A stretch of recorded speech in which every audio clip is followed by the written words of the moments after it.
કલોલના 73 વર્ષીય વૃદ્ધ 45 દિવસ સુધી ડિજિટલ અરેસ્ટનો શિકાર થયા હતા। દિલ્હી પોલીસના સ્વાંગમાં રહેલા ઠગોએ ₹49 લાખ ખંખેરી દીધા।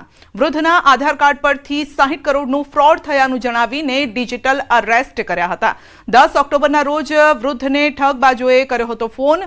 અભિમન્યુ અને નીરજ ઠાકુર નામના શખ્સોએ ફોન કરી આચરી છેતરપિંડી। વૃદ્ધ પાસે દર કલાકે આઈ એમ સેફના મેસેજ કરાવતા હતા। ભોગ બનનારે ગાંધીનગર સાયબર રેન્જ પોલીસ મથકમાં ફરિયાદ નોંધાવી।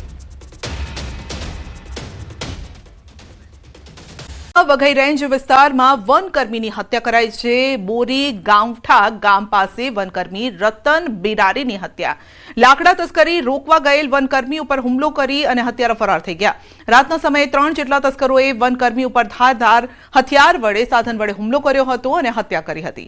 વઘઈ રેન્જના સહ વનકર્મી હરેશ ચૌધરીએ વઘઈ પોલીસ સ્ટેશનમાં આ અંગે ફરિયાદ કરી છે। વઘઈ પોલીસે 3 અજાણ્યા વ્યક્તિ વિરુદ્ધ હત્યાનો ગુનો નોંધીને તપાસ હાથ ધરી।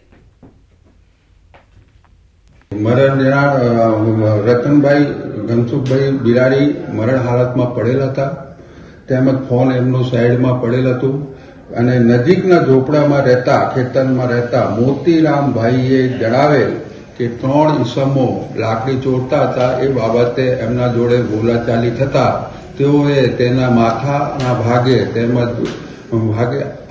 કોઈ ધારદાર લાકડી વડે મારીને એને હત્યા નિપજાવી છે। ગીર સોમનાથમાં સિંહના બચ્ચાનું વન વિભાગ દ્વારા રેસ્ક્યુ કરવામાં આવ્યું। ગીર ગઢડાના ઝાંઝરિયા ગામે 6 માસનું સિંહ બાળ 50 ફૂટ ઊંડા ખાડામાં ખાબક્યું હતું। જે બાદ ખેડૂતોએ વન વિભાગને જાણ કરી। વન વિભાગના કર્મીઓએ જીવના જોખમે 50 ફૂટ ઊંડા કૂવામાંથી બાળનું રેસ્ક્યુ કર્યું છે। સિંહ બાળને જસાધાર એનિમલ કેર સેન્ટર ખસેડવામાં આવ્યું છે। જેતપુરના રબારિકા રોડ ઉપર દીપડો ફસાયો। સીમ વિસ્તારમાં બાવળની કાંટમાં દીપડો ફસાયો હતો।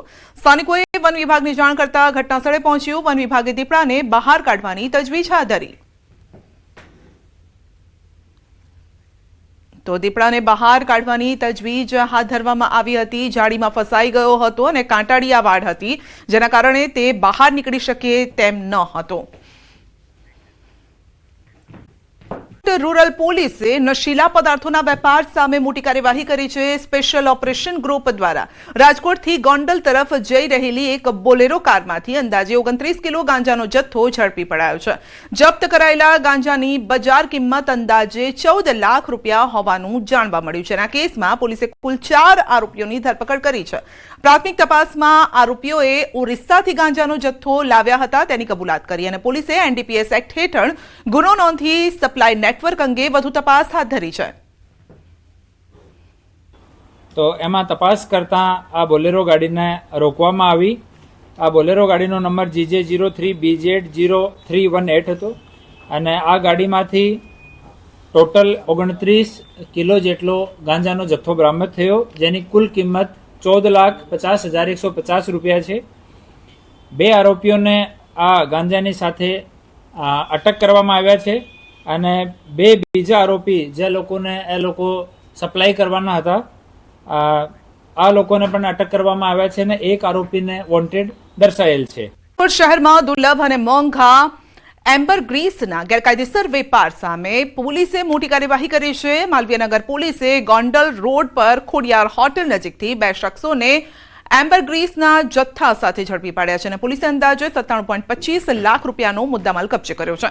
પ્રાથમિક તપાસમાં સામે આવ્યું છે કે આરોપીઓ જૂનાગઢમાંથી એમ્બરગ્રીસ લઈને રાજકોટમાં વેચાણ કરવા માટે આવ્યા હતા અને તેને આગળ વિદેશ મોકલવાની યોજના હતી।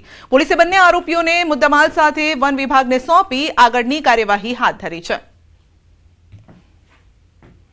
जी मालवीयनगर पोलीस स्टेशन द्वारा गई काले 970 ग्राम वेल माछलीनी उल्टी एम्बरग्रीस पकड़ी पड़वामां जे अंगे जाणवा जोग दाखल करी आगळनी तपास फॉरेस्ट विभाग तरफ सोंपवामां आवेल छे अने आ कामे 2 व्यक्तिओ पकड़ाયેલ છે, જેમાં કાળુભાઈ નાગજીભાઈ કયાડા, માનપુર ગામ, તાલુકો મેંદરડા, જિલ્લો જુનાગઢ, તેમજ પ્રફુલભાઈ શૈલેષભાઈ ટોળિયા, બજરંગ નિવાસ અંકુર નગર શેરી નંબર 8 અંકુર મેઇન રોડ રાજકોટ નાઓને પકડી પાડવામાં આવેલ છે।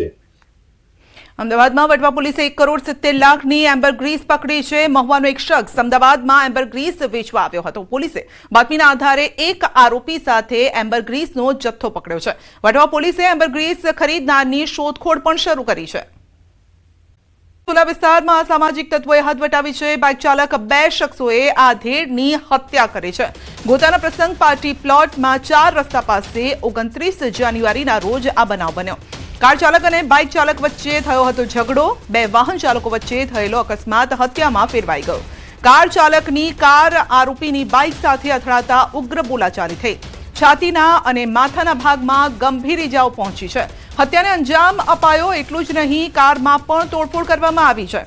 તો સારવાર માટે હોસ્પિટલ પહોંચે તે પહેલા જ આધેડનું મોત થયું. પોલીસે બંને આરોપીઓની અટકાયત કરી છે. આગળની કાર્યવાહી પણ હાથ ધરી છે. મૃતક અલ્પેશ મહેતા હાઉસિંગ બોર્ડના નિવૃત્ત કર્મચારી હતા. એક સામાન્ય ગાડીને અડી જવાની બાબતે બને રજૂઆત છે. ફરિયાદી આ કામના ફરિયાદી છે મરણ જનારના દીકરા હર્ષિતભાઈ. એમને ટ્રાફિકની બાબતે ખાલી ગાડી ટચ થઈ છે તે બાબતે એકદમ આ બંને આરોપીઓ ઉશ્કેરાઈ ગયા. ઉશ્કેરાઈ જઈ અને પહેલા ગાડીનો કાચ તોડી નાખ્યો અને કાચ તોડ્યા પછી આ કામના મરણ જનારને બહાર ઉતરતા એમને એકદમ મારામારી કરી. મોઢાના ભાગે, છાતીના ભાગે જોરથી ભયંકર પ્રકારના મુક્કાઓ મારી અને મૃત્યુ નિપજાવેલું છે. દિવસ એટલે કે શનિવાર ગોઝારો સાબિત થયો છે. રાજ્યમાં 4 અલગ અલગ અકસ્માતોમાં 5 લોકોના મોત થયા છે. રાજકોટના જેતપુર પોરબંદર હાઈવે પર હિટ એન્ડ રનની ઘટના સામે આવી છે અને જેમાં અજાણ્યા વાહનની ટક્કરે વૃદ્ધ મહિલાનું મોત થયું છે. સુરેન્દ્રનગરમાં ટ્રિપલ અકસ્માતમાં 2 લોકોના મોત થયા છે. પાટડીના પાનવા ગામ પાસે 2 કાર અને રિક્ષા વચ્ચે ટ્રિપલ અકસ્માત સર્જાયો હતો, જેમાં રિક્ષામાં સવાર 2 વ્યક્તિના ઘટના સ્થળે મોત થયા. ભરૂચના અંકલેશ્વરમાં પણ ધુમ્મસભર્યા વાતાવરણના કારણે કાર અને બાઇક વચ્ચે અકસ્માત સર્જાયો. પાનોલી નજીક અકસ્માતમાં 2 યુવાનોના મોત થયા છે. વડોદરાથી વાઘોડિયા તરફ જતા રોડ પર અકસ્માત સર્જાયો હતો. પૂરપાટ ઝડપે કાર લઈને આવતા વિદેશી વિદ્યાર્થીઓએ રિક્ષા ચાલકને અડફેટે લીધો.